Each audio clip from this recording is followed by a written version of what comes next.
Assalamualaikum warahmatullahi wabarakatuh. Salam, Om Swastiastu, Namo Buddhaya, salam kebajikan bagi kita semua. Selamat pagi semuanya. Yang terhormat, Ibu Amalia Rizka Surgiarto, STMT selaku dosen mata kuliah Blockchain and Cloud Computing, dan teman-teman saya yang saya banggakan. Topik presentasi yang kelompok kami akan bahas yaitu konfigurasi aplikasi di Microsoft Azure.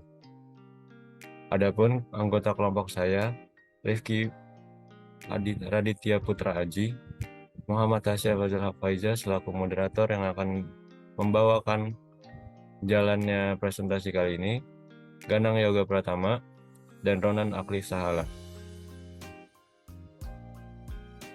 Pembahasan yang akan dipresentasikan yaitu ada membuat WordPress, pengertian, tujuan, prinsip, penerapan, manfaat, dan kesimpulan. Nah, materi yang pertama ada pembuatan WordPress yang akan dibawakan oleh Ganang. Waktu dan tempat dipersilakan. Oke, terima kasih kepada moderator.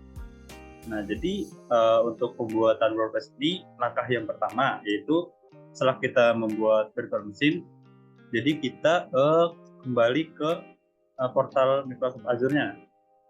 Nah, kemudian kita search, kita klik di bagian menu search, terus kita pilih Marketplace. Nah, jika sudah masuk ke langkah yang kedua, yaitu kita klik WordPress. Nah, kemudian kita klik di WordPress on App Source. Nah, slide selanjutnya. Nah, yang langkah ketiga yaitu kita akan diberikan 4 menu. Nah, dari menu yang pertama yaitu basic. Nah, untuk subscription kita pilih yang Azure for Student. Nah, kemudian subgrupnya yaitu kita buat sesuai dengan nama kelompok atau nama yang kita inginkan. Kemudian regionnya bebas, name-nya sesuai apa yang kita mau. Kemudian slide selanjutnya. Nah, slide selanjutnya itu yang keempat, untuk bahasanya itu bahasa bebas sih, bahasanya sebenarnya bebas, mau Inggris ataupun Indonesia. Cuman saya di sini kita pilih bahasa Inggris. Kemudian email, kemudian admin username-nya, password, dan confirm password-nya. Kemudian masuk ke langkah kelima, yaitu ke menu Advanced. Nah, di menu Advanced ini kita tidak merubah apapun sama sekali. Jadi default dari sistem WordPress si Azure-nya ini. Nah, jadi kita langsung masuk ke langkah yang 6. Nah, jadi ke menu teks, kita kita ketik lagi nama yang kita inginkan. Tugas yaitu, kalau di sini tugas biasanya kelompok 5, kemudian value-nya kelompok 5. Nah, jika sudah masuk ke langkah yang 7, yaitu review and create. Nah, di sini pun kita tidak merubah apapun sama sekali. Jadi default dari si WordPress Azure-nya. Next slide. Nah, jika sudah, nanti kita akan mendapatkan tampilan seperti ini, yaitu nama-nama yang sudah kita cantumkan sebelumnya. Nah, kalau udah tampil seperti ini, berarti WordPress kita sudah berhasil, sudah berjalan ya. Nah, untuk mengeceknya itu kita klik di default domain di sebelah kanan. Selanjutnya. Nah, kalau sudah muncul tampilan seperti ini, yaitu ini tampilan sebagai POV kita sebagai pembaca ya, bukan sebagai pengedit. Nah, caranya bagaimana kita mengedit, yaitu langkah selanjutnya. Nah, kita ke URL-nya sebelah .net / kita ketik wp strip admin, kita enter. Dan selanjutnya. Nah, jika sudah, nanti kita akan masuk ke menu edit, yaitu POV sebagai pengedit, bukan sebagai pembaca. Ya, kurang lebih seperti itu langkah-langkahnya. Terima kasih, saya kembalikan kepada moderator. Baik, terima kasih Ganang telah menjelaskan materinya. Nah, selanjutnya ada materi pengertian dan tujuan dari Zero Waste yang akan dijelaskan oleh Rifki.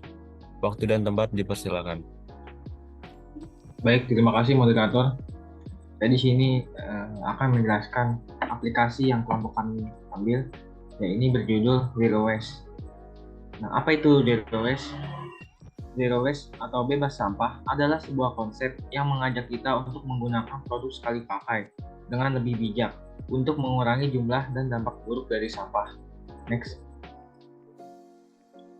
Lalu tujuannya adalah untuk mengurangi produksi sampah, mengurangi dampak negatif terhadap lingkungan, dan mengoptimalkan penggunaan sumber daya alam yang terbatas.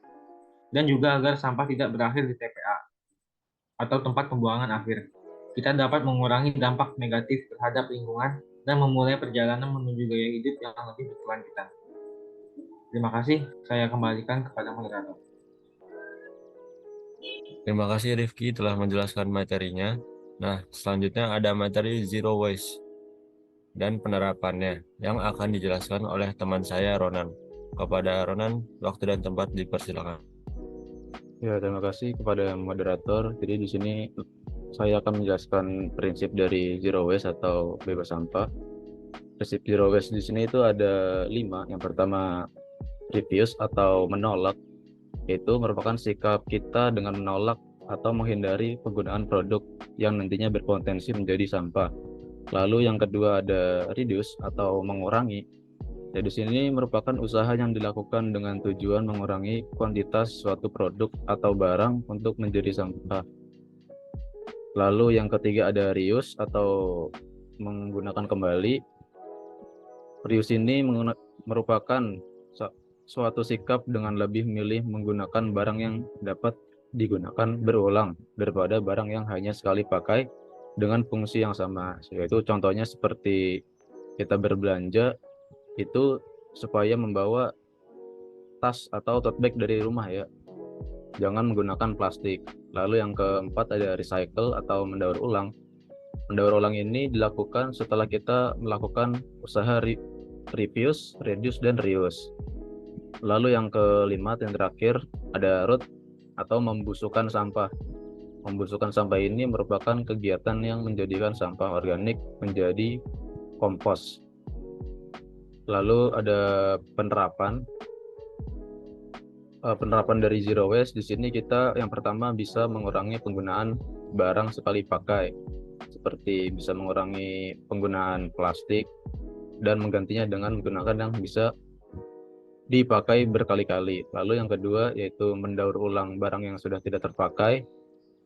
Yang ketiga, gunakan bahan dan produk yang tahan lama. Lalu yang terakhir, menggunakan produk sekali pakai dengan bijak. Dan manfaat dari zero waste di sini yaitu bisa mengurangi produksi sampah. Yaitu tujuan utama dari zero waste adalah untuk mengurangi dan mengeliminasi sampah, sehingga mengurangi dampak buruk terhadap lingkungan. Lalu manfaat yang kedua bisa meminimalisir penggunaan sampah plastik. Nah, di zero waste ini itu mendorong kita untuk meminimalisir penggunaan sampah plastik dan mengurangi dampak terhadap lingkungan. Lalu manfaat yang ketiga itu bisa untuk meningkatkan kesehatan. Zero waste ini juga dapat meningkatkan kesehatan tubuh karena kita cenderung memilih makanan sehat dan menghindari makanan cepat saji yang sering dikemas dengan bahan kimia dan plastik. Saya kembalikan kepada moderator. Ya, terima kasih Ronan telah menjelaskan materinya. Nah, kesimpulan pada materi kali ini adalah bahwa konsep zero waste atau bebas sampah merupakan suatu pendekatan hidup yang mengajak untuk mengurangi, bahkan menghilangkan produksi sampah dengan menggunakan produk sekali pakai secara bijak. Prinsip-prinsip utama dari zero waste melibatkan penolakan terhadap barang yang tidak ramah lingkungan, pengurangan penggunaan, pengulangan penggunaan, daur ulang, dan pengomposan. Penerapan prinsip-prinsip ini dapat membawa manfaat besar, termasuk pengurangan produksi sampah secara keseluruhan, meminimalkan penggunaan plastik, dan peningkatan kesehatan melalui pilihan makanan yang lebih sehat. Dengan menerapkan gaya hidup zero waste, dapat mengurangi dampak negatif terhadap lingkungan, mencegah akumulasi sampah di tempat pembuangan akhir, dan memanfaatkan sumber daya alam secara lebih optimal. Zero waste bukan hanya suatu konsep lingkungan, tetapi juga merupakan suatu upaya gaya hidup yang lebih berkelanjutan dan ramah lingkungan. Nah, kita sudah di penghujung presentasi kali ini. Mohon maaf bila ada kesalahan dan kekurangan dalam pembawaan materi. Terima kasih atas perhatiannya, kurang lebihnya mohon maaf. Sebelum saya tutup, saya punya pantun. Biru laut seperti kolam, ikan paus pandai menyelam. Dari lubuk hati yang paling dalam, saya tutup presentasi dengan salam. Assalamualaikum warahmatullahi wabarakatuh.